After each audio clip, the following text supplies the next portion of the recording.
자, 오늘 말씀은 믿음의 수준을 높이자라는 주제가 되겠습니다.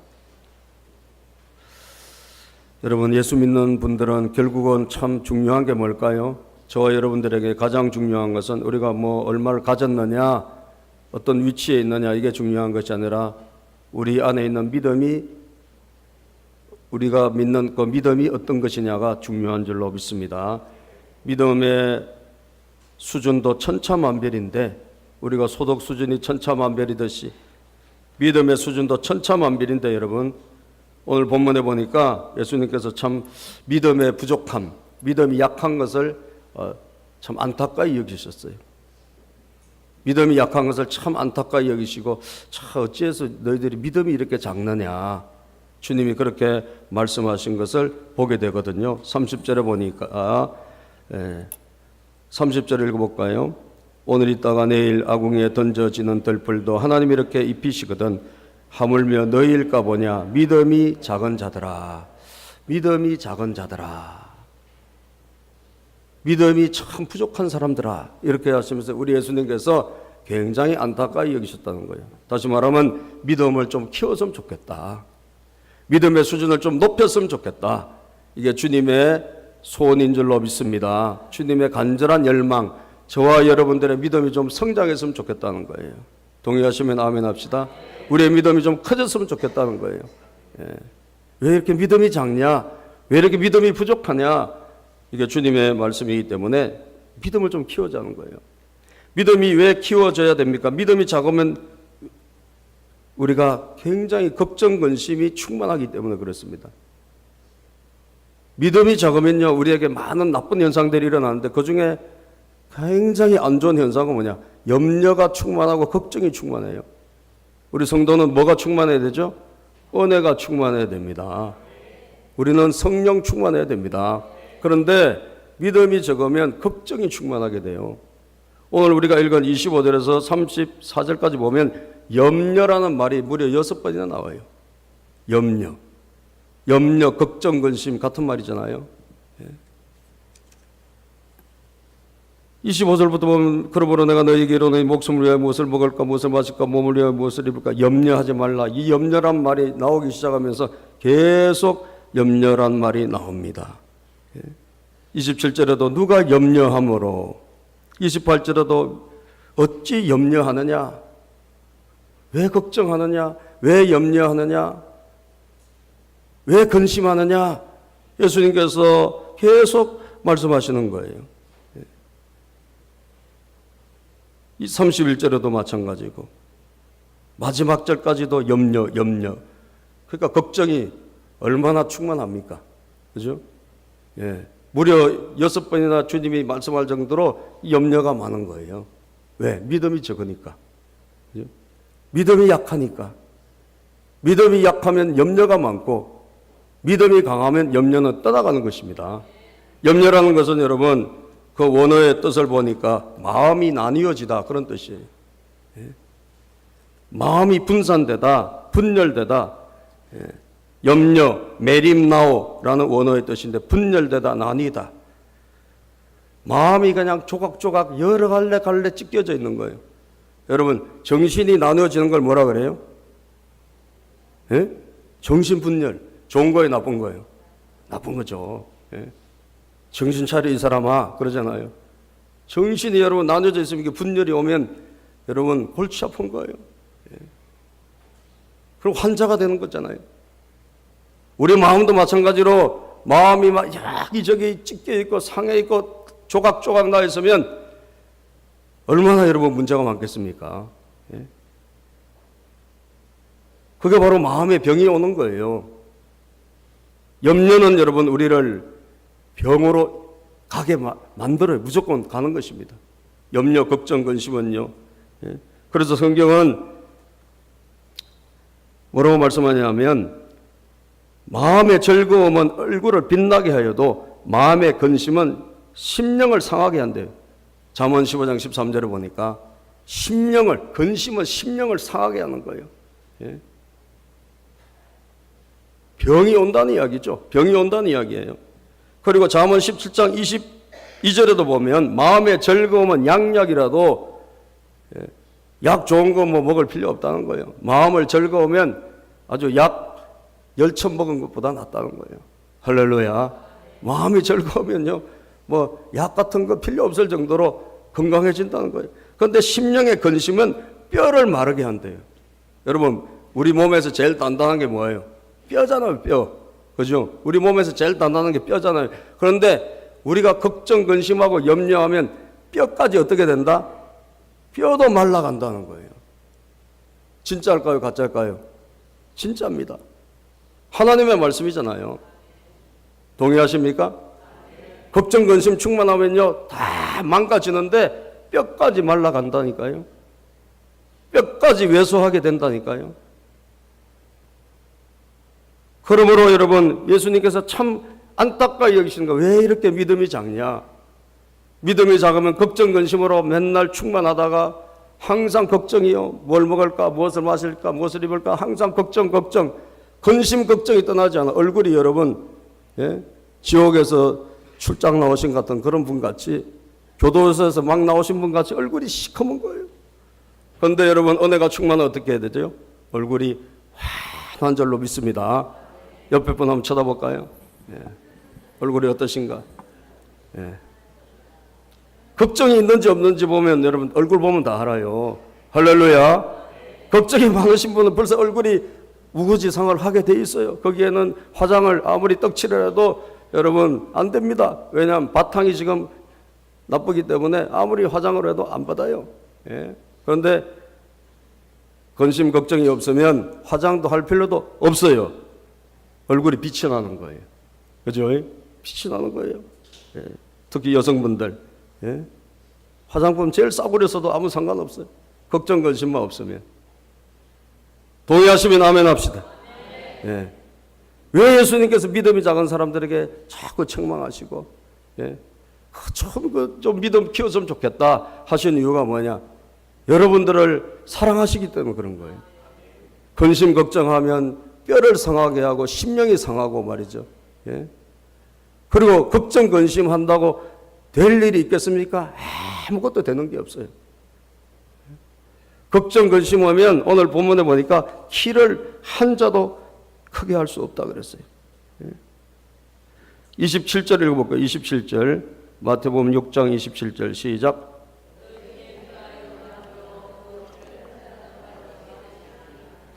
너희 중에 누가 염려함으로 그 키를 한 자라도 더할 수 있겠느냐? 염려한다고 키를 한 자라도 더할 수 있겠느냐? 예. 여러분, 어떤 변화도 좋은 변화는 걱정과 근심으로는 일어날 수가 없다는 거예요. 걱정과 근심으로는 올라가는 것은 불가능합니다. 걱정과 근심은 내려가는 것만 있을 뿐이고 상하는 것만 있을 뿐이지 걱정과 근심은 세워지는 게 없어요.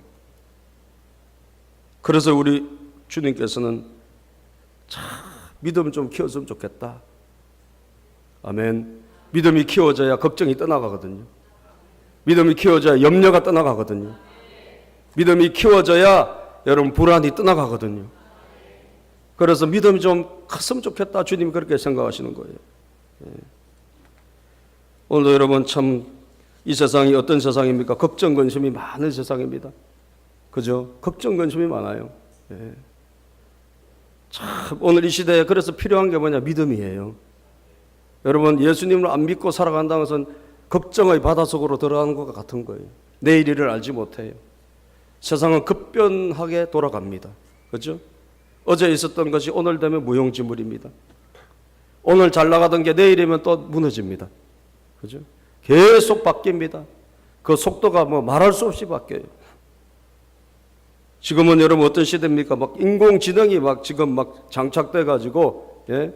그런 시대가 오는데 제가 며칠 전에 신문 보니까 우리나라에서 여러분 이렇게 예? 카이스트나 여기서 그 개발하고 있는 게 예? 로봇을 개발하는데 예? 군인을 사격하고 말이죠. 수류탄 던지고 예? 그런 이 로봇을 개발하고 있대요. 예. 그러면 여러분, 이제 군인들도 여러분, 로봇가 출전하는 거예요. 얘는 맞아도 아프지도 않아요. 그죠? 그러니까 막 총도 쏘고요. 그 다음에 막 위험한 지역에 가서 막 폭발물도 설치하고 제거도 하고 이런 일을 한다는 거예요. 이야, 세상이 여러분 이렇게 바뀝니다. 그죠? 매우 바뀌어가고 있어요. 예. 로봇 전공하신 분도 계시지만 우리 교회 나중에 한번 물어봐야 돼서 진짜인지. 예. 여러분, 이런 급변하는 세상에 살아간다는 게 얼마나 우리 인간에게 불안을 줄까요? 초조를 줄까요? 예? 내일 내 자리는 과연 보장될까? 3년 후에 5년 후에 우리는 어떻게 될까? 옆에 분에게 위로합시다. 걱정하지 맙시다. 염려하지 맙시다. 할렐루야. 걱정하지 맙시다. 염려하지 맙시다. 왜? 하나님 그걸 말씀하고 있잖아요. 뭐만 키우면 된다? 믿음만 키우면 된다는 거예요. 왜 믿음이 적냐?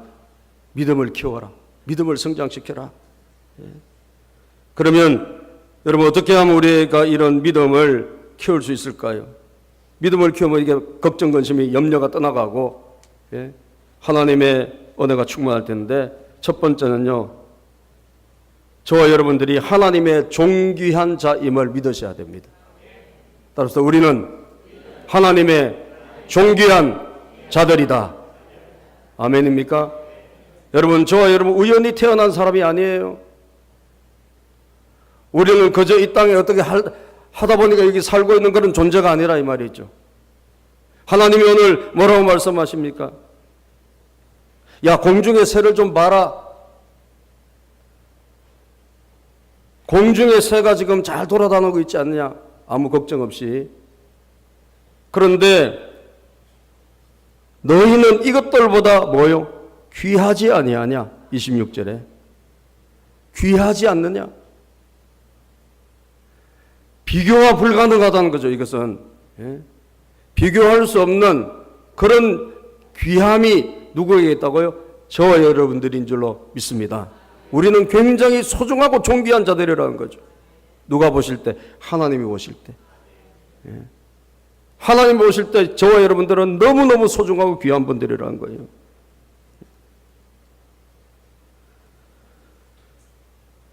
우리는 그것을 놓칠 때가 많습니다.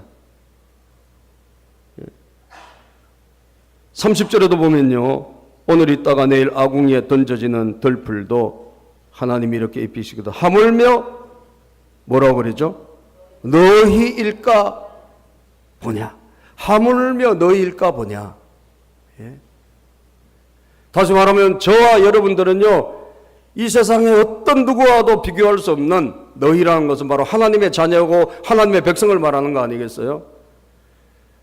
누구와도 비교할 수 없는 그런 하나님 아버지의 사랑과 관심의 대상이란 걸 여러분들 믿으시기를 바랍니다. 우리는 이걸 알아야 돼요.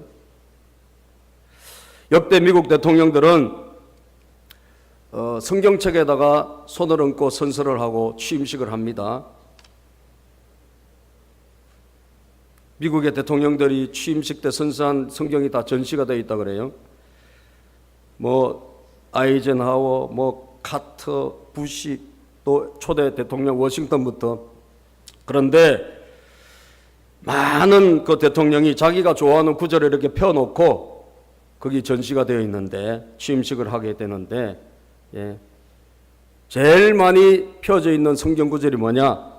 조사를 해보니까 시편 33편 12절 말씀, 성경의 시편 33편 12절 말씀을 펴놓고 취임식을 하는 대통령이 많았다 합니다. 거기에 뭐라고 되어 있느냐? 여호와를 자기 하나님으로 삼은 나라, 곧 하나님의 기업으로 선택된 백성은 복이 있도다. 아멘. 여호와를 자기 하나님으로 삼은 나라. 이 세상에 여러분 많은 그런 신이 있고 많은 종교가 있지만 하나님을 내 아버지로 삼은 나라, 하나님에게 선택된 백성이 최고 복이 있대요. 할렐루야. 미국이 그런 나라 되기를 원합니다. 그런 마음으로 여러분 대통령들이 선서를 하고 취임식을 한 거예요. 이사야 43장에 보면 야곱아 너를 창조하신 여호와가 지금 말씀하시느니라. 이스라엘에 대해서 하나님의 말씀이 기록되어 있는데 너를 지으신 이가 말씀하시느니라. 너는 두려워하지 말라. 내가 너를 구속하였고 내가 너를 지명하여 불렀나니 너는 내 것이라. 이건 이스라엘 백성들에게만 하신 말씀이 아니라 우리에게도 똑같이 하신 말씀인 줄로 믿습니다. 네가 물 가운데 지날 때 내가 함께할 것이라.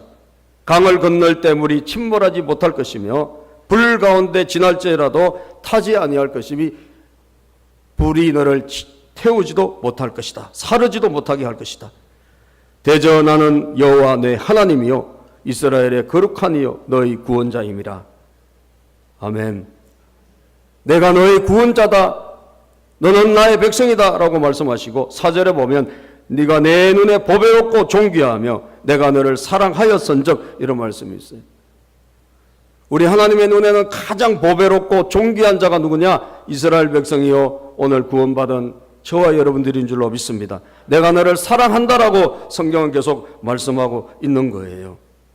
우리는 하나님의 존귀한 자임을 믿어야 될 줄로 믿습니다. 내가 누구인가? 이게 너무너무 중요한 거예요. 나는 소중하고 귀한 자다. 하나님 앞에 나는 소중하고 구별된 귀한 자라는 걸 잊어서는 안 됩니다. 어제 우리 노회에서 목사 안수식이 있었는데 강도사 인허식, 전도사 합격식 이런 거 있었는데 한 분이 강도사님이 되신 분이 여자분인데 안 오셨더라고요. 그래서 나중에 식사하면서 왜 이번에 안 오셨지? 이렇게 물어보다 보니까 저는 잘 몰랐지만 다른 분이 그렇게 이야기를 하시는 거예요. 어제 새벽에 딸이 출산을 했다는 거예요. 딸이 출산을 해가지고 어쩔 수 없이 딸을 데리고 병원에 가다 보니까 이 식에 참석을 못한 거예요. 자, 이 식도 굉장히 중요하잖아요, 그죠? 강도사가 되는 것도 중요한데 자기 딸이 출산하는 게 더 중요한 거야, 이번은. 그래가지고 거기 참석해서 돌보다 보니까 못 온 거예요. 자, 여러분, 한 사람이 태어날 때 여러분 자녀들이 그렇게 소중한 거예요. 여러분 손주들도 그렇게 소중한 줄로 믿습니다. 얼마나 자기 부모에게는 소중합니까? 그죠? 만사를 제쳐놓고 그 출산의 현장을 지키고 말이죠. 그 옆에 돌보고 그렇게 하지 않습니까? 그래서 여러분 부모님들은 자기 자녀가 있는 사진을 보면 금방 알아보잖아요. 단체 사진 100명이 있어도요. 참 저는 여기 있지 않냐 그래도 저는 못 찾겠다고. 그런데 자기 부모는 금방 찾아요. 우리 집사님들 보면 자기 자녀 찾는 데는 선수들이요. 사진만 보면 금방 찾아내요. 왜? 내 자녀니까. 그죠? 내 자녀니까 그냥 금방 찾는 거예요. 나를 닮은 내 정말 피를 쏟아서 여러분 그렇게 참 태어난 내 자녀니까 어디에 있든지 관심이 있고 찾아보지 않습니까? 하나님 아버지의 자녀가 된 저와 여러분들도 마찬가지란 말이에요. 아멘. 더합니다. 더해. 왜? 하나밖에 없는 그 아들 예수 그리스도 독생자 아들 예수님을 십자가에 여러분 비참하게 내어주시기까지 하고 우리를 구원해 주신 분이 하나님이에요. 그래서 우리를 존중히 여기고 존귀 여기고 사랑하신다는 걸 믿으시길 바랍니다. 걱정할 필요 없는 것은 우리가 하나님의 가장 소중한 존재라는 사실을 믿어야 된다는 거예요. 두 번째, 그 하나님은 반드시 우리를 돌보신다는 것을 믿으셔야 됩니다. 따라서 하나님은 돌보신다. 하나님은 책임져 주신다. 오늘 본문에 보니까 이런 말씀이 있습니다. 자, 26절을 다시 한번 읽어보겠습니다. 시작.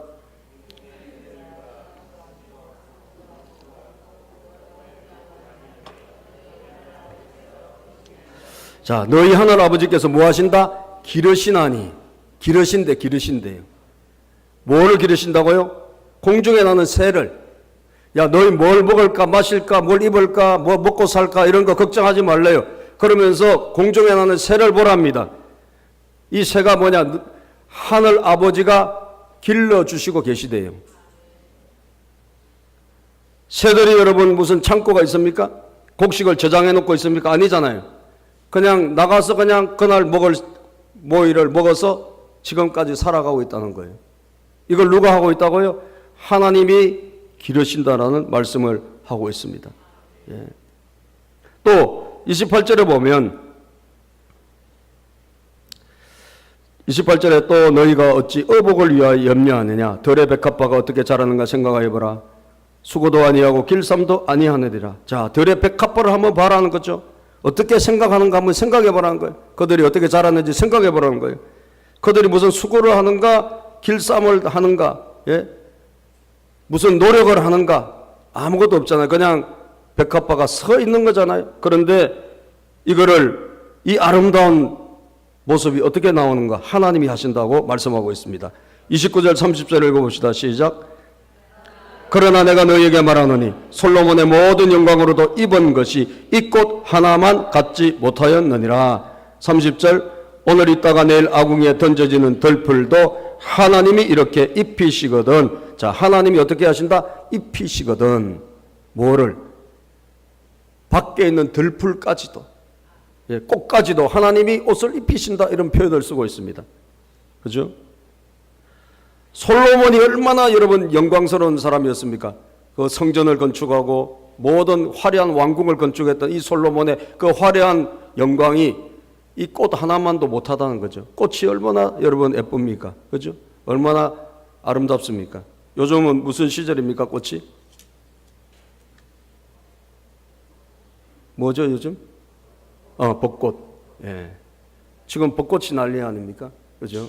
예. 얼마나 멋있습니까? 벚꽃이. 예. 꽃 한 가지 한 가지가 보면 벚꽃이 지면 또 다른 꽃이 있고, 예. 이 꽃이 보면 정말 아름다운데 이게 하나님이 입히시다. 하나님이 돌보고 계신다 이 말씀이에요. 예. 하물며 너희일까 보냐. 예. 다시 말하면 하나님은 이런 작은 것까지도 기르시고 돌보시고 책임져 주시는데 하물며 우리를 책임져 주시지 않겠느냐. 믿습니까 여러분? 우리를 돌봐주시는 줄로 믿으시기를 바랍니다. 우리를 책임져 주십니다. 그래서 이스라엘 백성들이 출애굽했을 때 40년 동안 광야 생활 사막을 지나가는데 이 사람들이 양식이 있었습니까? 뭐가 있었습니까? 아무것도 없었잖아요. 40년 동안 그저 사막을 지나다니는데 여러분 200여만 명이 다 살았어요. 어떻게 살았죠? 하나님이 하늘에서 만나를 내려주시고, 예? 발이 부르트지 않게 해주시고 옷이 낡아지지 않게 해주셔서 다 살려주신 줄로 믿습니다. 돌봐주신다니까요. 공급해 주시고 책임져 주시는 거예요. 하나님이. 여러분 이것을 믿으시기를 주의 이름으로 축복합니다. 빌립보서 4장 19절에 보면 하나님이 그리스도 예수 안에서 영광 가운데 그 풍성한 데도 너희 모든 쓸 것을 채우시리라. 하나님이 채워주신다 약속하셨어요. 제가 얼마 전에 말씀을 읽다 보니까 조용기 목사님 성전 건축하다가 어려움 당한 이야기 적어놓은 걸 제가 읽었어요. 이분이 성전 건축하다가 참 많이 어려웠잖아요. 거기가 큰 교회를 그 당시에 지었으니까. 그런데 아파트 7층에 살았대요. 7층에 살았는데 너무 막 이게 힘들고 막 경제적인 압박이 막 들어오고 이러니까 이제 막 인생이 포기가 되더랍니다. 포기가 돼가지고 죽고 싶은 마음이 막 일어나고 그래서 7층에 사니까 이렇게 밑을 내다보니까 상당히 밑이 아름답더래요. 무서운 게 아니라 막 우울증이 오고 막 힘들고 어려우니까 진짜 밑에 보니까 막 아름답고 막 올라가고 싶고 이런 생각이 들더랍니다. 그래가지고 결심을 했대요. 너무 힘들어서 안 되겠다. 그냥 올라가야 되겠다. 그래서 조영기 목사님, 천하의 조영기 목사님도 힘드니까요, 낙심하니까 죽을 생각을 하셨더라고. 그래서 올라갔는데 여러분 이게 웬일이에요? 갑자기 벌떼들이 나타나가지고 벌이 한 마리 두 마리가 떼가 나타나가지고 그래가지고 갑자기 막 물어 뜯어가지고요 귀에도 들어가고 뭐 얼굴도 물어 뜯고 그래가지고 이게 너무 벌떼 때문에 아파가지고 포기하신 거예요. 죽으려고 올라갔다가 벌에 쏘여가지고 이거 뭐 올라가는 거 고사하고 그냥 빨리 집으로 들어간 거예요. 할렐루야. 그러면서 하나님의 음성이 들렸는데 조금만 더 참아라. 아멘. 조금만 더 견뎌라. 예. 어떻게 됐습니까? 정말 하나님이 극적으로 다 이루어 주신 줄로 믿습니다. 그때 만약에 포기했다면 어떻게 될 뻔했습니까? 예. 하나님은 돌보시는 분이라는 거예요. 따라서 또 하나님은 돌보신다, 책임져 주신다. 믿습니까? 믿으셔야 됩니다. 이거를. 그래야지 걱정, 근심이 떠나가요. 마지막으로 하나님의 나라와 의를 구하는 삶으로 우선순위를 바꿔야 돼요. 따라서 하나님의 나라와 의를 구하는 삶으로 우선순위를 바꾸라. 예. 자, 우리가 걱정, 근심 뭐 때문에 하는 거죠? 먹고 사는 것 때문에 하잖아요. 그죠? 먹고 사는 거, 이런 거, 자식 어떻게 해야 되나, 이런 것 때문에 걱정, 근심 하잖아요. 여러분들이 뭐 때문에 걱정, 근심해요? 교회가 부흥이 안 돼서 걱정, 근심 하신 분 혹시 계세요? 전도가 안 돼가지고 막 염려하고 이런 분 계세요? 사실 걱정, 근심 그걸 해야 되는 거예요. 할렐루야. 그런데 우리는 모든 걱정, 근심 대부분 다 먹고 사는 거란 말이에요. 예? 대부분 다. 하나님은 그 모든 것이 있어야 될 줄을 아신다 그랬어요. 따라서 아시느니라. 예. 우리가 그 필요한 게 뭔지를 다 아신대요. 우리가 필요한 게 오늘 이달의 생활비가 얼마나 들어가고 다음에는 어떻게 되고 하나님이 모르신다 아신다? 아십니다. 아십니다. 그래서 걱정하지 말라는 거예요. 예. 31절 읽어볼까요? 시작. 그러므로 염려하여 이르기를 무엇을 먹을까 무엇을 마실까 무엇을 입을까 하지 말라. 이는 다 이방인들이 구하는 것이라. 먹을 거 마실 거 입을 거 막 세상 걱정 먹고 살 걱정 이런 것은 다 누가 하는 것이다? 세상 사람들, 믿지 않는 사람들이 하는 것이래요. 너희 하늘 아버지께서는 이 모든 것이 너희에게 있어야 될 줄 어떻게 하신다? 아시느니라. 하늘 아버지는 다 아신대요. 그런 것을. 그러면 우리는 어떻게 해야 돼요? 이제는 우리의 방향이 달라져야 된단 말이에요. 우리의 인생의 목적이 달라져야 된다는 거예요. 목적이. 예? 오늘 이 목적은 25절하고 33절하고 이렇게 연결해 보면 딱 나와요. 25절 한번 읽어볼까요? 시작. 그러므로 내가 너희에게 이르노니 목숨을 위하여 무엇을 먹을까 무엇을 마실까 몸을 위하여 무엇을 입을까 염려하지 말라. 목숨이 음식보다 중하지 아니하냐 몸이 의복보다 중하지 아니하냐. 자, 우리가 걱정 근심하는 것은 먹고 사는 거, 의복, 예, 그 다음에 뭐 돈 문제, 음식 문제 이런 거란 말이죠. 이거보다 더 중요한 게 뭐라고요? 목숨이라 그랬어요. 이 목숨이라는 건 우리의 생명을 말하는 거예요. 그죠? 우리의 생명이 이 먹고 살고 하는 이런 것보다 훨씬 중요하단 말이에요. 그런데 우리는 진짜 중요한 거에 대한 걱정이 아니라 그 중요한 것이 이루기 위한 수단들, 이것에 대한 걱정, 근심을 대부분 하고 있단 말이죠. 그래서 하나님은 오늘 저 여러분들의 삶의 우선순위를 바꾸기를 원하시는 줄로 믿습니다. 믿음의 우리 크기를 키워가지고 그것을 바꾸라는 거죠. 그게 뭐예요? 그게 33절이에요. 그런즉 시작. 그런즉 너희가 먼저 그의 나라와 그의 의를 구하라. 그리하면 이 모든 것을 너희에게 더하시리라. 너희는 먼저 그의 나라와 그의 의를 구하라. 이게 뭐예요? 그 밑에 것 덜 중요한 것에 대한 걱정 근심을 그만두고 그 염려를 그만두고 그의 나라와 의를 구하라. 하나님의 나라를 구하고 하나님의 의를 구하라는 거예요. 이것이 바로 여러분 하나님이 오늘 우리에게 기대하시는 삶인 줄로 믿습니다. 우리 수준을 높여서 우리의 믿음의 수준을 키워서 우리가 세상적인 것을 구하는 자가 아니라 하나님의 영광을 바라보고 하나님의 나라를 위해서 여러분 구하는 그런 저와 여러분 되기를 주의 이름으로 축복합니다. 그게 바로 교회의 영광을 위해서 이 세상에 하나님의 나라의 영혼 구원을 위해서 그죠? 복음을 위해서 사는 그런 삶이란 거예요. 동의하시면 아멘 합시다.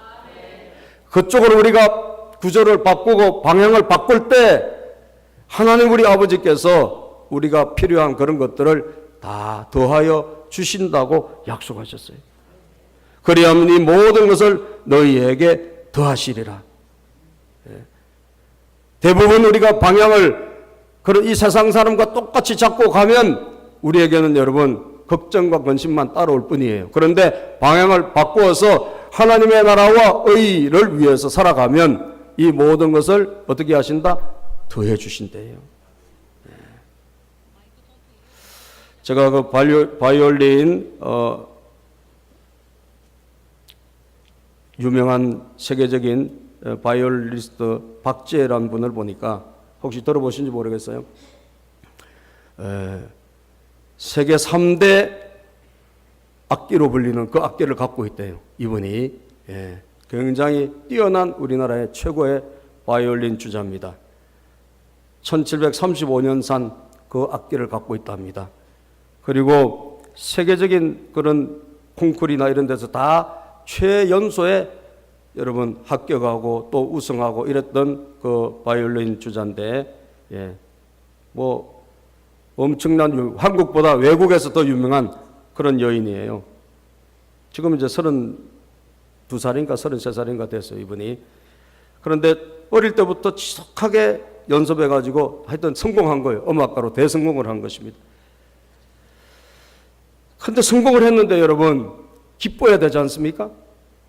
온 세계에서 가장 추앙받고 정말 가는 데마다 유명한 그런 바이올린 참 최고가 됐는데 기쁘고 행복해야 되잖아요. 그런데 행복하기는커녕 우울증이 찾아오고, 마음에 그냥 더 힘든 그런 일들이 찾아오더랍니다. 자기가 16시간 하루에 연습을 하는데 이 연습을 못 채우면 막 죄책감이 들고 말이죠. 그리고 또 다른 사람에 대해서는 막 비판하고 정죄하고 그러다 보니까 삶이 막 피곤한 거예요. 그러면서 깊은 우울증에 빠져가지고 세계적인 그런 유명한 음악가가 정말 이분이 큰 위기에 봉착하게 됐어요. 어떻게 뭐 살아날 방법이 없는 거예요. 우울증이 너무 심해가지고.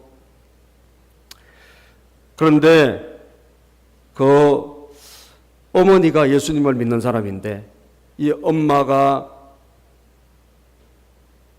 울면서 찬양하는, 딸이 하도 어려워하니까 이 엄마가 울면서 찬양을 하는 그 찬양을 가사를 이 딸이 들은 거예요. 그 엄마가 예수님 찬송하면서 예수 나를 위하여 또 고통의 멍에 벗으려고 예수께로 나갑니다. 그런 찬양 부르면서 자기 딸을 도저히 뭐 어떻게 안 되니까, 그리고 남들한테 어떻게 이야기를 하겠어. 세계적인 음악가인데 지금 병 걸려서 죽게 생겼다고 어떻게 이야기합니까? 그러니까 하나님 앞에만 엎드려 주님 도와주십시오라고 자기 딸을 치유해달라고 그렇게 눈물을 흘리고 정말 찬송하고 있는 것을 이 딸이 들어요. 들으면서 그 찬양이 이 딸의 마음을 움직인 거예요. 고통의 목에 벗으려고 우리가 누구에게 나가죠? 예수께로 나갑니다. 할렐루야. 우리 주 예수께 조용히 나가. 그래서 그때부터 이 박지혜가 새벽 예배를 다니면서 기도를 하면서 하나님의 은혜를 받기 시작해요. 찬송을 통해 가지고 여러분 완전히 달라지고 치유가 됐어요. 그전에 많은 클래식 음악을 막 연주하고 그랬는데 찬양을 통해서, 찬송을 통해서 이 영혼이 새 힘을 얻고 달라졌어요. 그래서 치유가 된 거예요. 치유가 됐는데 치유가 돼서 달라진 게 있어요. 그거가 달라진 게 아니라 목적이 달라져 버렸어요. 나는 이제 하나님의 기쁨이 되는 바이올리니스트가 되고 싶습니다. 하나님의 기쁨. 그전에는 여러분 천재 바이올리니스트였는데 이제는 하나님을 기쁘시게 하고 하나님의 기쁨이 되는 바이올리니스트. 이게 그 인생의 변화된 목적이 되어버린 거예요. 그러고 나서 보니까 하나님께서 왜 나에게 이런 악기 악기를 주셨고 왜 나에게 이렇게 많은 실력을 주셨나 보니까 하나님을 찬양하라고 주신 거구나. 그때부터 여러분 이분이 교회를 다니면서 되게 유명한 분인데요. 교회를 다니면서 찬양을 하는 거예요. 찬송가 연주를 하면서 많은 분들에게 은혜를 끼치는데 그 찬송가를 바이올린으로 들은 분들이 똑같이 우울증 걸린 사람들이 치유되고 마음의 상처가 녹아내리는 줄로 믿으시길 바랍니다. 목적이 확 달라진 거예요. 우리의 목적은 어디에 있는 거죠? 먼저 그의 나라와 의를 구하는 것. 그러면 이 모든 것을 하나님이 더하여 주신다고 하셨습니다. 세상적으로 우리가 나가기만 하면 걱정이 오히려 더해지고 근심이 더해지고 마음이 분열이 되고 여러분 염려가 떠나지 않지만 하나님을 향해서 방향을 바꾸면 걱정 근심이 떠나가고 다른 사람을 위해서 오히려 치유하는 그런 사람이 되게 되는 줄로 믿으시기를 축복합니다. 오늘 믿음의 크기를 키워서 우리 모두가 다 이렇게 하나님에게 쓰임받는 복된 성도님들 다 되시기를 주의 이름으로 축복합니다. 기도하겠습니다.